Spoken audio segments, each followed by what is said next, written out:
Hey guys, what's up everyone? Welcome to Young Titan World. I hope you guys are having a fantastic day. Today we're going to be talking about one particular TV show. One that is a blast from the past and is actually a childhood favorite of mine.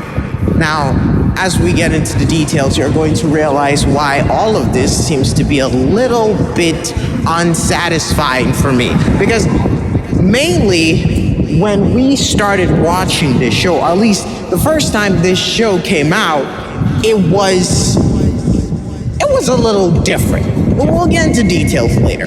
Anyways, just to start off everything, I'd like to thank everyone for your patronage, your love, and your support.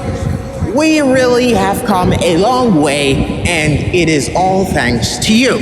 Now, that said, let's get into the nitty-gritty of this elegant titty. Today, we're going to be talking about Spiderwick Chronicles. Yes, that's right. The first time it came out, it was as a movie. And boy, was that movie spectacular to my childhood eyes. I loved every bit of it. I loved the actors that were part of it, especially the kid, because he always used to come up in these fairy tale kind of movies, and it kind of made me want to be him every single time that I did see him. Spiderwick Chronicles is amazing, and the fact that they made a redo is just, I love it. I mean, I love the fact that they're making redos nowadays, but can we talk about redos for a second? Why is Hollywood making everything black? Now, hear me out. I'm not like crystal white, okay, but why is every solution to a redo always black? Because I watched the movie, right? I don't know who made Spiderwick Chronicles. I'm assuming there's a book somewhere, but I'm assuming even the book was made by a white person, right? So if they made any illustrations, it had to be about someone who was white. Now, I do not know the details, but why is every solution to a redo black? Does black make it better? Are there better black actors than there are better white actors? What is the reason behind it? Could they not find another white person? And even if it was in the book that they were black, why was it white in the beginning then? I guess the point that I'm trying to make is right. Now, why is it that the redo is not just picking up? Why black? Okay, I guess I'm taking it a little too hard. It doesn't really make any sense. It being black is just mainly a ridiculous notion. I'm gonna chill right now and just get back to basics, okay? So, yes, they made a redo and the entire family's black now.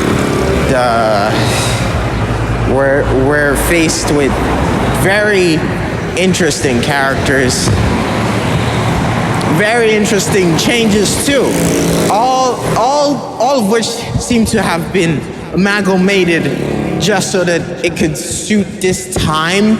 And what I mean by that is that the twins, one seems to have mental health issues, whilst the other is a perfect person on planet Earth and can do no wrong.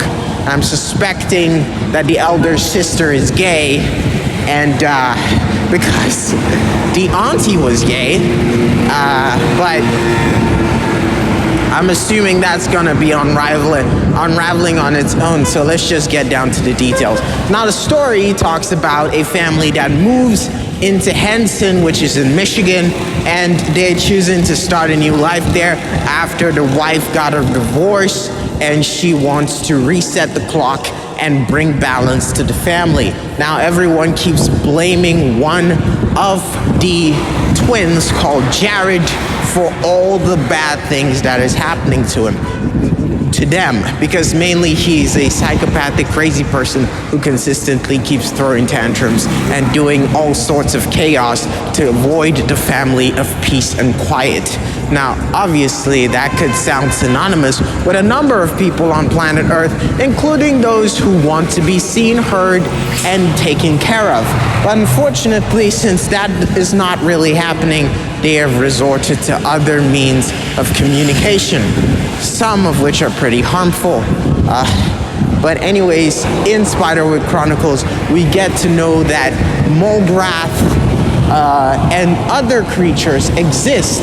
And I don't know about anything else apart from the fact that fairies react to iron, and they made such a great reference by saying that Maleficent also used that trait where fairies they couldn't stand iron, and so when they touched it, it burnt them, blah, blah, blah. And so it's like, it's really great. Oh my God, does this mean that Spiderwick Chronicles is like in Maleficent's world? Does that mean that, Sleeping Beauty is also there too? Oh my God.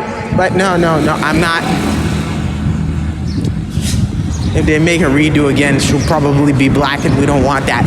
Anyways, the thing is, in Spiderwick Chronicles, we get to see an actual story. In the movie, Mograth and everything about the fairy world, it kind of showed that they were just out there, they were evil. Yeah, there's evil, there's good, and it's not safe for humans to be around them. The reasons behind those things were not very clear. And Mograth actually has a real deep reason for hating humans. They encroached on his territory. He tried to do many things to just keep them off, but they still came back. They stayed. And now he's trying to do it again. It's just, in his opinion, things were a whole lot better when humans were not around. And he stands by this because of all their machinations, all the things that they do. The metal, for example, is used to create companies and stuff like that. When those companies get destroyed, they abandon these buildings that still have all of these poisonous materials to fairies and make it in such a way that living around the place, which was originally theirs, is now very toxic to their own health, whilst they were the very first to be here. I don't know how all of this depth exists and makes so much sense, but in the movie, he was just painted as a bad guy who wanted to do bad things because he's a bad guy, okay? It's like, I thought, like destroy the world kind of shit. But this one actually gives him much more of a depth and makes him acknowledge not only his mistakes, but his shortcomings. And I like that. I guess I like that. It's a little bit more believable than the ones that we had to tolerate throughout time. And it's really amazing to have that. It's amazing to have something that is believable and makes much more sense than the usual stuff that we're exposed to. And so I'd say that it's great. I hope you guys can also check it out because I'm not even done watching it yet. We still have a couple of episodes to go before we're done. And I think there's season 1 that is out. So there are a lot more that we need to work on. But yeah, it's a great show. And I do recommend it for you guys. Apart from the fact that I can't get my mind over the black part, but everything else is cool. Everything else is great. And I hope you guys enjoy too. Until next time, I hope you take care of yourselves. Young Titan out. Thank you for watching. Bye.